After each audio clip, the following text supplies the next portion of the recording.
Halo. Di mana Tan Pitih? Oh, Pitih dia telemari dalam masa hitam. Sabalah kardus sampai kucing beranak tu. Beko lah awak urusan ta. Beko telepon talai. Kau nak buah panyak on celik ya. Lalu je kena jual. Lah. Kenapa sampai di rumah Beko? Lama lalu kerja aku ya. Kakak raju kerja aku pindah aku. Oh, masa yuk. Mantang-mantang wan adu lama lalu kerja. Woi, lalu je kerja kalau bantu aku marah saya bingkirang kau. Indak kau kerja indak. Iya pak. Kalau mau deko juang kok, iya, tak bisa ada pakai jadi nak buah kau dah. Apa je lah? Ikut tunggu sebentar. Masuk lo cek lah. Tunggu kau dulu tu masuk cek lah. Oh, angkat kerja ni lo. Papa. Nak marah mama. Ikau awak manuan anak buah. Yo selah. Ya. Tanang mah. Pada gajian seminggu. 2 tuih pak. 2 tuih. Kalau bantu aku ancak lagi apa banyak peti pada aku.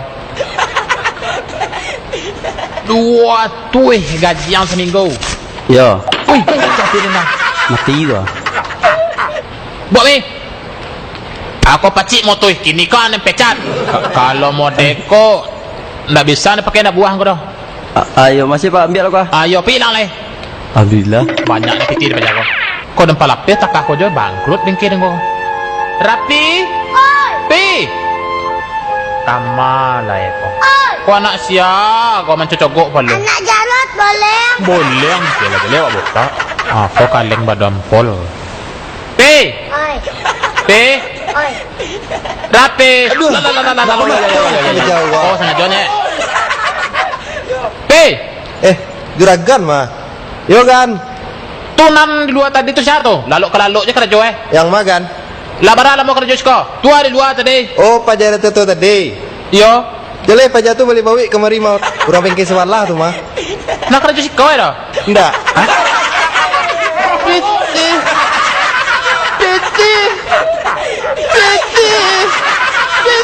Panjang dan Piti ni mati.